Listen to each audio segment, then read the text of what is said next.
कि भारत में भौतिक विज्ञान के लिए प्रथम नोबेल पुरस्कार किसने प्राप्त किया। देखिए जहां जहां से आपके एग्जाम में सवाल पूछा जाते हैं और हर बार साथियों ऐसा नहीं कि इक्का दुक्का, हर बार यहां से सवाल आपसे एग्जामिनर पूछता ही पूछता है। तो आज की इस वीडियो में साथियों लगभग 67 क्वेश्चंस के माध्यम से मैं उन सभी टॉपिक को कंप्लीट करूंगा। तो साथियों आप वीडियो में बने रहिएगा एंड तक, क्योंकि अधूरा ज्ञान साथियों खतरनाक होता है। देखिए भारत में भौतिक विज्ञान के लिए पहला नोबेल पुरस्कार डॉक्टर सीवी रमन को मिला। किसको मिला? डॉक्टर सीवी रमन को मिला। उसके बाद देखिए निम्नलिखित में से कौन सबसे कम आयु का नोबेल विजेता है। तो सबसे कम उम्र में किसको नोबेल विजेता एक तरीके से सम्मानित किया गया था नोबेल पुरस्कार से? तो मलाला यूसुफजई को किया गया था, ये आप लोग ध्यान रखेंगे। उसके बाद देखिए अगला सवाल है कि निम्नलिखित में से किस प्रधानमंत्री को भारत रत्न पुरस्कार दिया गया? तो भारत रत्न पुरस्कार किस प्रधानमंत्री को दिया गया था? मोरारजी देसाई को दिया गया था, ये आप सभी लोग यहाँ पर याद रखेंगे। उसके बाद देखिए भारत सरकार के द्वारा प्रस्तुत किया जाने वाला सर्वोच्च नागरिक पुरस्कार कौन सा है? तो कौन सा है साथियों? भारत रत्न है, ये भी आप लोग ध्यान रखेंगे। ये भी क्वेश्चन साथियों बहुत आपके लिए इंपॉर्टेंट है। चलिए, भारत के किस पूर्व प्रधानमंत्री को मरणोपरांत भारत रत्न से सम्मानित किया गया? तो मैं कहूंगा राजीव गांधी आपके सवाल का बिल्कुल सही जवाब हो जाता है।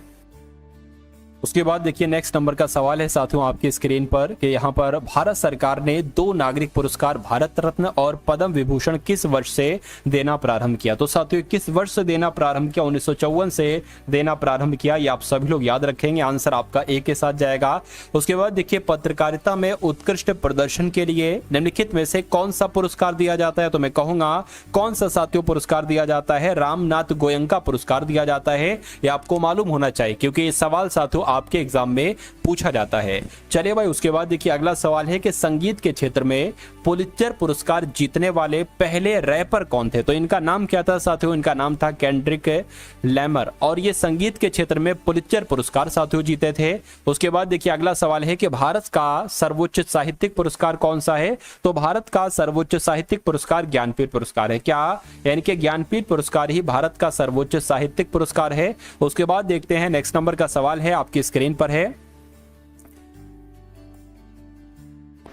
राष्ट्रीय कवि रामधारी सिंह दिनकर को उनकी किस रचना के लिए ज्ञानपीठ पुरस्कार दिया गया था साथियों? तो आप लोग ध्यान रखेंगे उनकी रचना थी उर्वशी और उर्वशी को रामधारी सिंह दिनकर यानी कि उर्वशी के लिए रामधारी सिंह दिनकर जी को उनके लिए ज्ञानपीठ पुरस्कार मिला था साथियों इस रचना के लिए। ये बात आप लोग ध्यान रखेंगे, सवाल आपसे कई बार पूछा जा चुका है। उसके बाद देखिए ज्ञानपीठ पुरस्कार में नकद पुरस्कार के साथ देवी दुर्गा की कांस्य प्रतिमा दी जाती है या साथियों सीता जी की या सरस्वती की? तो मैं कहूंगा ज्ञानपीठ पुरस्कार में नगद पुरस्कार के साथ सरस्वती देवी जी की कांस्य की प्रतिमा दी जाती है। नेक्स्ट नंबर का सवाल है आपकी स्क्रीन पर कि निम्नलिखित में से किसने फिल्म निर्देशन के लिए ऑस्कर जीता?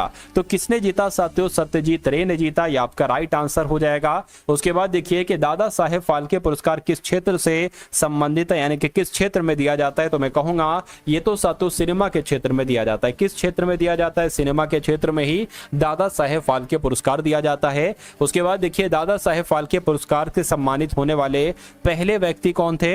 तो साथियों कौन थे यहां पर अगर बात करते हैं साथियों देविका रानी, आप लोग ध्यान रखेंगे दादा साहेब फाल्के पुरस्कार से सम्मानित पहले व्यक्ति देविका रानी थे। चलिए, उसके बाद देखिए दुश्मन की उपस्थिति में स्थल, जल या वायु में बहादुरी या आत्म बलिदान के सबसे विशिष्ट काल के लिए दिया जाने वाला सर्वोच्च वीरता पुरस्कार कौन सा है? तो साथियों कौन सा है? परमवीर चक्र है। ये क्वेश्चन आपके लिए बहुत इंपॉर्टेंट है। क्या? बहुत इंपॉर्टेंट है, तो आपके एग्जाम में साथियों पूछा जाएगा। उसके बाद देखिए अगला सवाल है कि विश्व के सबसे प्रतिष्ठित अंग्रेजी भाषा साहित्यिक पुरस्कार का नाम क्या है? तो इसका नाम साथियों क्या है? मैन बुकर पुरस्कार है, ये आप लोग ध्यान रखेंगे।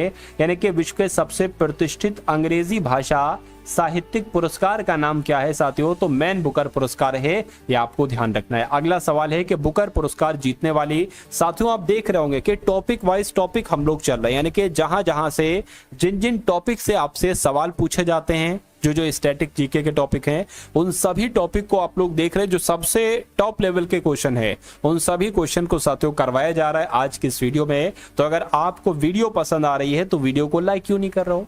तो वीडियो को लाइक कर दीजिए साथियों। अगली बार मैं इससे भी बढ़िया कंटेंट आपके लिए लेकर आऊंगा। मतलब बुकर पुरस्कार जीतने वाली पहली भारतीय महिला का नाम आपसे यहाँ पर पूछा जा रहा है, देखिए और मुझे बताइए क्या इसका राइट आंसर हो सकता है। तो अरुंधति राय आपका बिल्कुल सही जवाब हो जाएगा। उसके बाद देखिए कि रमन मैग्सेसे पुरस्कार विजेता अंशु गुप्ता निम्नलिखित में से किस गैर सरकारी संगठन से संबंधित है। तो किसकी बात चल रही है, किस संगठन की बात चल रही है साथियों, आप लोग ध्यान रखेंगे। गूंज ये एक संगठन है, गैर सरकारी संगठन है और रमन मैग्सेसे पुरस्कार पाया था अंशु गुप्ता जी ने, और अंशु गुप्ता जी साथियों गूंज संगठन से संबंधित हैं। चलिए उसके बाद देखिए अगला सवाल है कि मैग्सेसे पुरस्कार प्राप्त करने वाले पहले भारतीय कौन थे।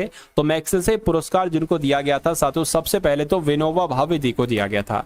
किसको दिया गया था साथियों, विनोबा भावे जी को सबसे पहले मैग्सेसे पुरस्कार दिया गया था, ये आप लोग ध्यान रखेंगे। नेक्स्ट नंबर का सवाल है कि निम्नलिखित में से किस क्षेत्र में सार्वजनिक उपलब्धि के लिए भारत सरकार के द्वारा अर्जुन पुरस्कार दिए जाते हैं। तो ये आपको मालूम होना चाहिए साथियों, खेल के क्षेत्र में, यानी कि खेल के क्षेत्र में सार्वजनिक उपलब्धि के लिए भारत सरकार के द्वारा अर्जुन पुरस्कार दिए जाते हैं। सही जवाब आपका जाएगा ऑप्शन नंबर सी के साथ। उसके बाद देखिए अर्जुन पुरस्कार पाने वाले पहले भारतीय निशानेबाज कौन थे, मुझे बताइए। चलिए तो यहां पर अगर बात करते हैं साथियों महाराजा करणी सिंह की, किसकी बात करते हैं, महाराजा करणी सिंह की अगर बात करें तो ये अर्जुन पुरस्कार पाने वाले पहले भारतीय निशानेबाज थे, ये आप लोग ध्यान रखेंगे। उसके बाद देखिए अगला सवाल है आपकी स्क्रीन पर, देखिए मुझे जो क्वेश्चन साथियों मिले हैं वो 67 ही टॉप लेवल के क्वेश्चन मिले हैं। अगर मैं और खंगालता चीजों को तो मुझे कुछ और क्वेश्चन साथियों मिल जाते, 10-20 एक्स्ट्रा क्वेश्चन और मिल जाते, लेकिन कोई दिक्कत नहीं है साथियों, जितना मैंने समय दिया